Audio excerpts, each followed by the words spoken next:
What's good, everyone? My name is Junior Senpai. Welcome to Crouch Block. Today we're going to be doing a list of things that I want to see on the PS5. I kind of rushed to make this list, and originally I was going to do this video in more of a professional style, but I figure a video here and there that's a bit more chill and laid back is a-okay. And if I don't get to something that you guys want to see on the PS5, let me know in the comments below, because I'm interested to hear what you guys have to say, what you want to see in the next generation. So recently there was kind of an unveiling of sorts of the PS5, its specifications and all that good stuff, what it looked like. We didn't get a price point out of what I'm aware. I didn't really watch the conference or whatever, the unveiling. And I don't know if I already said it, but I kind of rushed to make this list. So maybe not the most thought was planned out, but obviously I want to see this stuff regardless. Now, I have a list in front of me. I'm kind of gonna go through this list a bit out of order, and I'm gonna be sipping on some coffee and stuff because I'm very tired. But I think the first thing I want to see is mouse and keyboard support. And to start things off, I'm very aware that we already have mouse and keyboard support for some games, and that's the operative phrase, right? Some games. We have it here and there, but I want to see more of it, right? I want to see pretty much as possible mouse and keyboard support, and it's simply for the option and having it there, right? Maybe some games to me just feel a bit better on mouse and keyboard as a PC player, and some games just feel way better on a controller. I could think of Dark Souls, in my opinion, feels way better on a controller, in my opinion, and a lot of people's opinions, whereas an FPS would feel better, in my opinion, on mouse and keyboard. Like a game like a perfect example of a game to me that feels better on mouse and keyboard is Destiny.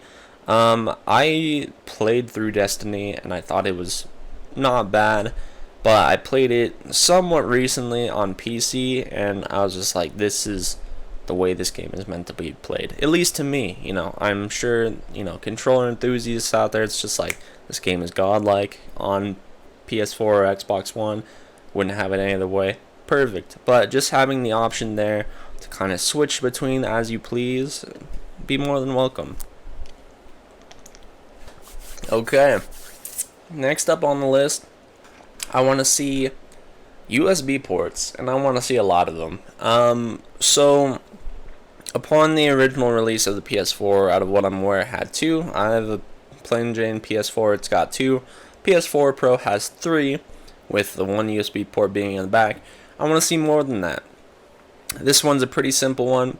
Like, I want to see like at least 5 or something like that, 4 or 5 at the bare minimum, because USB ports go fast, especially these days, and especially with what I just mentioned. If I'm gonna have mouse and keyboard support, that's 1 to 2 USB ports already gone. Let's say I'm playing online and my controller needs a charge, my headset needs a USB like wireless adapter, and my wireless headset needs to be charged during that time. USB ports go very, very fast. And I know a lot of people that use external hard drives. Personally, I'm one of them. And as a fighting game player, I play on some shit like this, right? I play on a hitbox. It's gonna take up a USB port, and on top of that, I use an external hard drive. Bam, that's 2 USB ports that have been kind of excommunicated. If I have someone come over that also plays on stick, guess what? Where am I gonna have them plug their fight stick in? We just need more USB ports. They go way too quick. Give me as many as you can without somehow breaking the console. Alright, next up, this one's already been talked about a fair bit with the design of the PS5 in mind, was better ventilation and cooling. Now this one is an example used from the PS4. Sometimes the PS4 gets really hot and gets dusty, and it sounds like a jet engine. A lot of people have talked about this. A lot of people have an issue with how loud the PS4 gets because it gets pretty fucking hot, or on top of that, really dusty inside and just needs an easy dusting or whatever. So in addition to that, this is kind of a separate point that I wanted to make, was what was it? Easily modular or easy access. Now, easily modular is a bit kind of a tough one to reach for, because that means there's going to be additions that you can make onto your PS5 that you need to open your PS5 to do these things. Now, one simple one in mind is a hard drive upgrade. Hopefully there'd be enough room, I doubt there will be, but hopefully there'd be enough room for a mounting of a second hard drive internally. I would very much like that.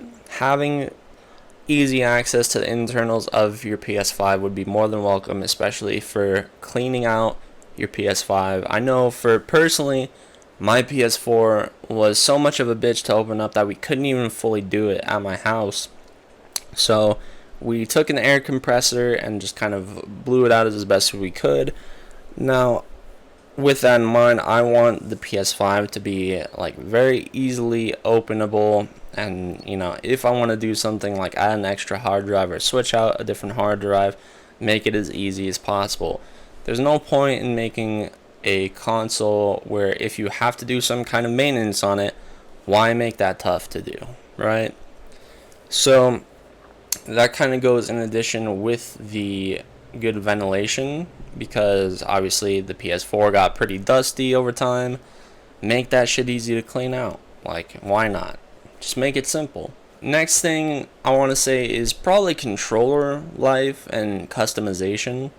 So most of you guys know the PS4 controller was decent on battery life, especially if you turn down the light from the actual end of the PS4 controller. I'm talking about this part, I don't remember what it's called, but the light or whatever.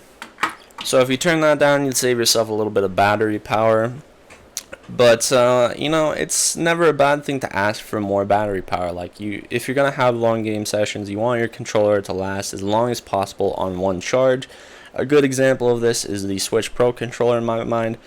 The battery power in that controller is pretty godlike in most cases. Now, as far as customization, this is kind of a wider spectrum of things.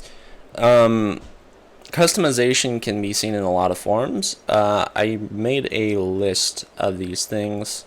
So we already have, out of what I'm aware, the paddles on the back that people use for hotkeys. So that's an example of customization. Give me things like that. Give me the ability to change my controller's color or have a design imprinted on it and have that as a custom order. Obviously, I would want it to be first party. On top of that, the surface of the controller. Do I want my controller to feel smooth? Do I want it to be a bit rough in texture or something like that? Do I want parts of it to be rubber? Do I want my triggers to be more a firmer press, or do I want my buttons to click like a keyboard essentially? So give me as much customization as I can. Obviously have the base model of the DualSense controller or whatever it's called, but just give me the ability to, hey, if I'm going to buy another controller, let me customize this controller as much as I want and make it first party too, so that I don't have to worry about any potential issues within the hardware.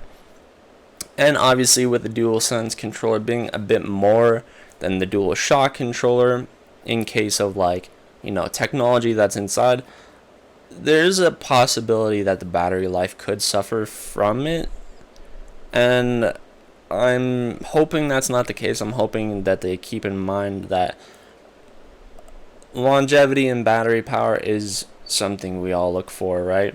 So with that, next up is untouched gimmicks, and I'm talking about the touchpad within the PS4 controller. Now, there is kind of mechanics that are supported by this in very minimal ways, but that's kind of the operative phrase right there, is like minimal ways this is used, right?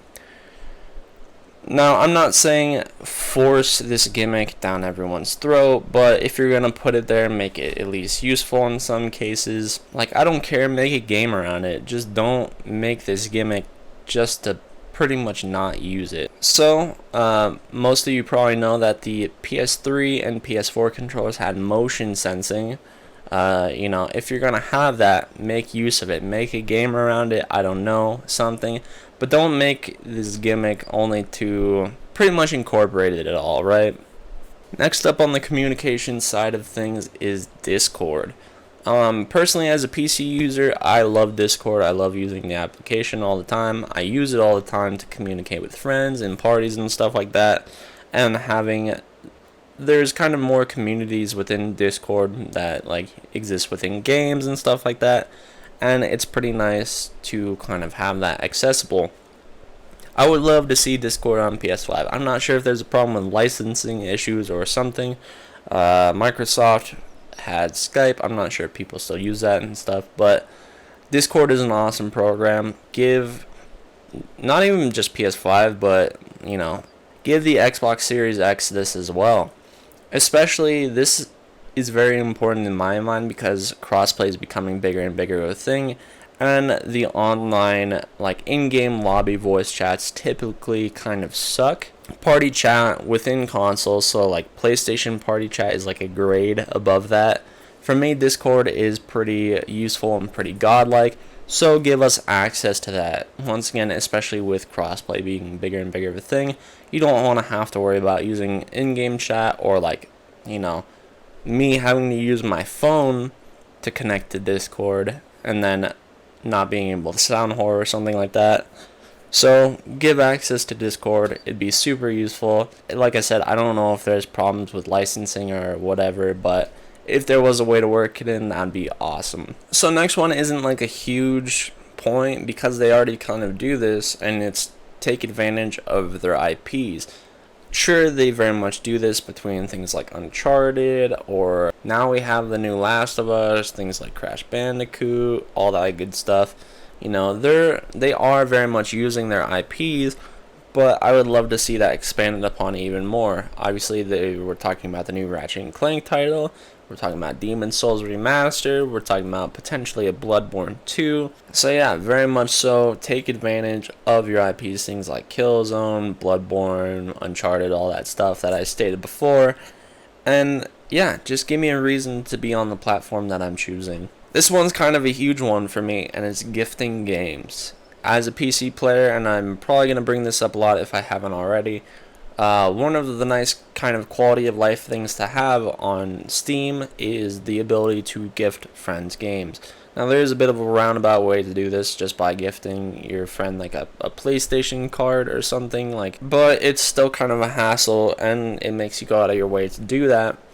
There's been many cases where like maybe I've been too broke to buy a game, or a friend of mine is too broke and I'm just trying to help him out, or I'll very much buy a friend's pre-order of a game for like a birthday present or something. Just make it as easy as possible, right? Like that's something Steam has had access to for forever now. Just give me that ability, make it easier. You're gonna have more game sales in the long run. Just make it happen. Now I believe this is our last one, but this one's pretty huge for a lot of people, and that's more graphic settings. Once again, this kind of comes from the PC perspective, but if you guys are going to make these consoles bigger and better than ever, give me the option to use them as I see fit, right? So if I want the ability to play in 4K 30 FPS because I want the game to look as good as possible, give me that option. If I want 1440p 60 FPS, give me that option. If I want 1080p 120 FPS, if I'm obviously capable of pumping this out, give me that option. On top of that, give me the option for FOV sliders to change my field of view. I know in a lot of cases, some people just flat out won't play the game because they don't like, the perspective or the way it looks, that the camera might make them feel sick or something like that. I've heard it before. It is a bit rare, but if you're gonna give these consoles the ability to be pretty much a PC, right? Give them the options that come with that. Having these freedoms is part of the reason why I love PC so much, right? I have as much freedom and control of the game as the developers are willing to give me, and at the bare minimum, I can change my resolution, my FPS, where it's capped at, field of view sliders, and obviously there's more options on top of that. Just give me these options. Like I said, an example would be, hey, new Spider-Man's coming out, I want to play that in 4K. I'm willing to take the hit on the FPS to cap it at 30, but I want this game to look beautiful. I'm down to suffer a little bit loss of graphical fidelity. I'm down for 1440p 60 FPS. Yeah, maybe you're playing a first-person shooter. You're gonna need and probably want as many frames as possible to kind of have things play as smoothly as you would like. So maybe I want to play in 1080p 120 FPS, right? Especially if they are going to drop mouse and keyboard compatibility with a lot more games, having these options to play the game as you see fit is very practical, along with, just a welcome quality of life change. I'm not asking for anything unreasonable in this video, and if I'm going to pay the money for this console, these options, and being greedy for what you pay for is part of the reason what you're paying, or why you're paying for what you're paying, right? You want to see the console be everything you want it to be, so why not be greedy, especially if you're dropping a lot of money to get it in your hands. Alright guys, well that's pretty much all I have time for. Thank you guys so much for watching. If you guys want to see more, check out the rest of the channel. In the description there's links to my other channels that I have, and potentially some friends' channels, I don't know. But thank you for watching. I'll see you guys later. Peace.